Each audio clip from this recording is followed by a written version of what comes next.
but I can tell you from where we're standing right now in front of the storage facility, the smell of smoke is so strong. So it's clearly evident that a plane crash did occur here. The conditions on the lakeshore. We are right off the beach right now, but we first wanted to talk about these trees. Some of them are bending with this wind. Muskegon County Sheriff's Department did confirm those details, but I will tell you, we are being careful about what we're showing at this scene right now. It's still active. Law enforcement's still here. Caution tape is still up, but it does appear there is a body in the parking lot. So again, we are being cautious on what we're showing to you. But this is so heavy. Like, I would have a hard time carrying that by myself. So the fact that that was picked up off of the roof, flown over here into the shed, completely damaging it, is really unbelievable. And we're live here at Robinette's this morning talking all things cherry season and how you at home can come here and maybe bring home some of these guys. But I will say this morning, the only thing we're seeing that is concerning are the drivers driving down here on Ottawa Avenue. A lot of them are rolling down their windows and basically instigating fights, recording supporters from both Sure and Loyola sides. And maybe for people watching at home who maybe think, well, these guys have a job. Why aren't they fortunate enough for that? You know, why do they need to unionize? What do you say to those people? I said to everyone, make sure we're standing nice and tall and saying hello to mom and dad at home. So please welcome Charles Hackley Middle School. Good morning to you both. Well, we're live in Byron Center on 84th Street right now. That's where all traffic is being diverted right now. That's traveling southbound on US 131 to 146th Street. And I've got to tell you, like Dave said, it's a mess over here, just to be honest. Fernando Ramirez has called the U.S. home for more than 37 years. This past September, Ramirez, a truck driver, was arrested by ICE agents at an Indiana way station. And when I asked why, they said, oh, because we cannot find you on the system. Ramirez was arrested for not having legal citizenship, despite having a work permit. I got a work permit for 5 years, and I've been getting a renewing every year since 2008. How you cannot find me? They did not say anything else, they just took me. After his arrest, he was sent to the Broadview Detention Center in Illinois. Almost 24 hours in Broadview, without sleep, and barely, eat, and no water, in a disgusting place.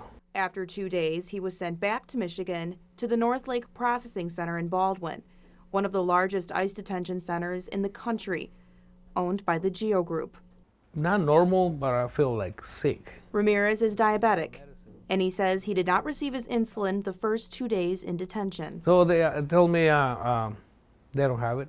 They have to order it. I said, wait a minute, I bring my own medicine. During those 2 days, he grew sick. That's when his daughters, Samantha and Naomi, stepped in. Because one, dad's dead, and two, he has two daughters that were like, Lawmakers and activists have also accused the North Lake Processing Center of inadequate medical treatment for their detainees. Last month, 56-year-old Nenko Ganchev, a Bulgarian national who had lived in Chicago for the past 30 years, died at North Lake. His family says Ganchev did not receive medical attention for his diabetes. In a statement, ICE said that Ganchev died of natural causes. But Michigan Representatives Haley Stevens and Hillary Skolton are demanding another investigation into his death and the accusations of inadequate medical treatment for detainees. Congresswoman Skolton and I learned about the death of Mr. Ganchev. It's heartbreaking, but we also just need transparency. Ramirez says he's witnessed guards neglecting medical attention. He says his daughter called him, alerting him that one detainee wasn't getting the proper amount of insulin. He couldn't speak English, so she asked Ramirez to help. He told me what cell, and I went up there and took a look. He was dying. Ramirez said he informed the guards that there was a medical emergency. No medical came over. Lieutenants came first, and that's when I got mad. I said, what are you guys doing here? Medical should be here first. He goes, no, we have to take a look first. I said, not necessary. This is an emergency. He said he attempted to help the man, but guards stopped him. And I asked him, somebody needs to help him. He can barely walk. And I tried to help, and they not allowed me either. After witnessing this treatment, Ramirez said he believes that the health of the detainees that couldn't speak English were being ignored. So he took it upon himself to help. Because a lot of people started gathering next to me, because we help each other. He asked guards and nurses in English to check up on certain inmates who were having health issues. If you do not speak English, they're not going to pay attention on you. Naomi and Samantha made sure to call and visit Ramirez to support him through his time at Baldwin. Having my dad in there was making sure he had the proper care, advocating for him, and making sure they knew that he wasn't alone. Like, he wasn't just this random guy that they took, like, he has family. Which led them to do the same for detainees Go, Nina, go, Nina. who didn't have family to advocate for them. But I know that there's lots of people in there who are in the same situation, and I want to be able to give them as much support as I can. That video you just saw was Ramirez reuniting with his family after he was released from Northlake. Now his daughters Naomi and Samantha started their own organization to help families across the country reunite with their loved ones leaving Northlake. We'll have more on their story next week. In the newsroom, I'm Erin Sullivan, 13 on your side. U.S. Representatives Haley Stevens and Hillary Skolton toured the Northlake Processing Center today to ask questions about an ongoing investigation into the death of a 56-year-old detainee named Nengo Ganchev.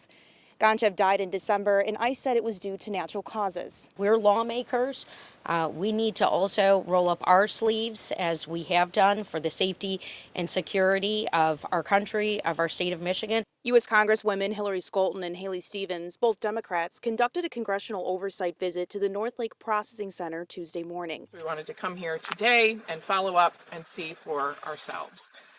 There are 1,500 individuals from across the state and the Midwest region that are held here at this facility, the vast majority of which are men, 100 or so women. In addition to touring the facility and talking with a small group of detainees, the lawmakers are also attempting to find out more about the death of 56-year-old Nengo Ganchev, a Bulgarian national who died in the Lake County Detention Center. Ganchev's family in Chicago accused the GEO Group of not providing adequate medical treatment to Ganchev, and that accusation is just one of many. In January, we sat down with the former detainee at the Northlake Processing Center, Fernando Ramirez. He told 13 on Your Side that he's witnessed guards at the detention center not providing medical treatment during emergencies. No medical came over. Lieutenants came first. And that's when I got mad. I said, what are you guys doing here? Medical should be here first. After hearing about his death, Stevens and Skolton requested that Secretary of Homeland Security Kristi Noem and Acting ICE Director Todd Lyons investigate Ganchev's death. They said more than 100 detainees wanted to speak with lawmakers, but they only spoke with 4. We did get the visit cut short from, by an hour, which was frustrating. Both Skolton and Stevens said that they learned how detainees are processed into the facility once they arrived. They also discussed medical exams for detainees, conditions, and a need for transparency. They said overall, the facility appeared clean and orderly. And while most of their questions were answered by staff, the lawmakers weren't satisfied. There are unanswered questions around Mr. Ganchev's death, and his family and his loved ones and people who have been, frankly, impacted or touched by his life story. They deserve answers. I remain disappointed in Secretary Noem. I have lost faith in her leadership and her ability to run the Department of Homeland Security, and we are still waiting for answers from her. Now, our crews weren't allowed inside, but Stevens and Skolton did tell us that they'll be following up with detainees that they spoke with to make sure they're not retaliated against. For now in Baldwin, I'm Erin Sullivan, 13 on Your Side. I'm witnessing out there God's nature and God's beauty. To see a sunrise come up and you see the clouds and the different colors, it just amazes me. Hunting is one of Bill Pahl's favorite pastimes. I don't think you can find a peace quite so soothing. A way for Pahl to connect with nature and his competitive side. And my brothers, and I think we've had a competitive nature, who gets the biggest buck each year, and that kind of motivates you. Growing up, Pahl was active, playing football for Grand Valley State University, and his competitive nature has really never left him.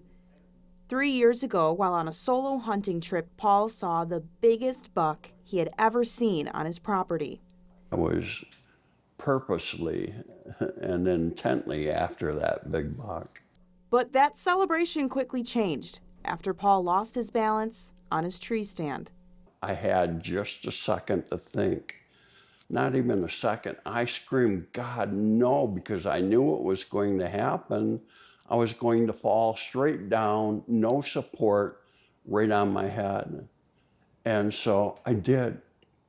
And I hit the ground so hard, and I heard the loudest crack in the world. He was alone in the woods. It was pitch black and freezing cold. He was on the ground and yelling out for help. He then remembered he had his cell phone in his pocket, so he called his wife, Patty.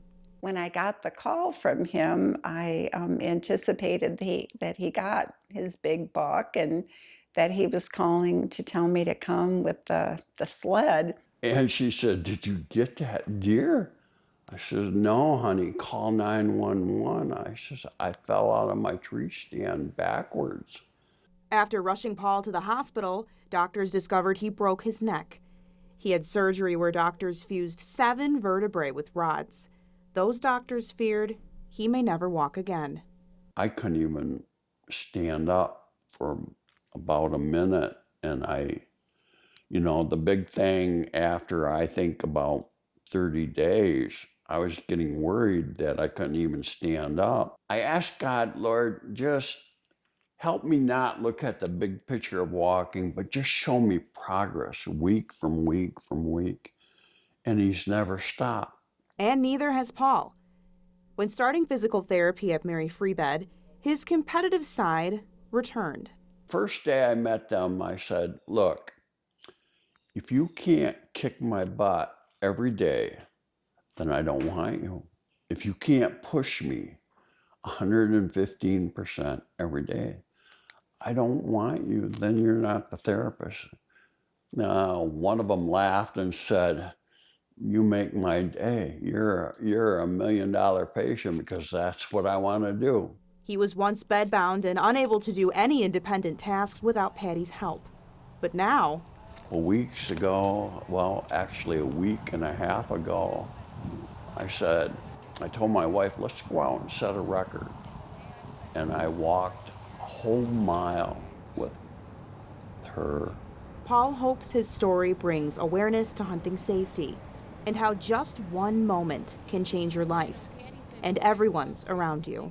If a hunter ever saw all the work that you put your wife through, you would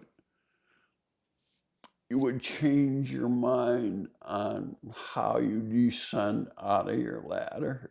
If only one hunter would listen to this message and understand and would go out and buy a device that would lower them slowly down, then it's all worth it.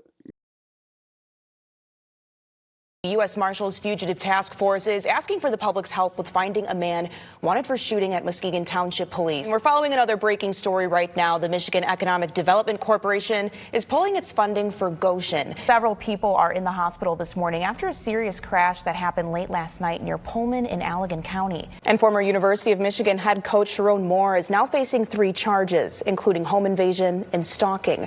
Prosecutors say these charges come after he barged his way into an apartment of a woman whom he had an affair with. And the trial of Christopher Schur, this is a case we've been following very closely, resumes again tomorrow morning. And those warmer temperatures have us itching to get out, plant our flowers and vegetables, but is it safe yet? The Michigan State Police captain finished his goal to run 50 marathons in 50 states for over 50 months. Kevin Sweeney completed his lofty goal right here in his home state of Michigan. Like Met Gala style hat, like everyone out of my way. Please make room. I've arrived. like this is Have you heard the Capybara song? I have. Capybara. Capybara. Never crosses your mind. Right, and it doesn't because I do not want that job. Like I said, I would have scars all up my arms. No, thank you. Yeah.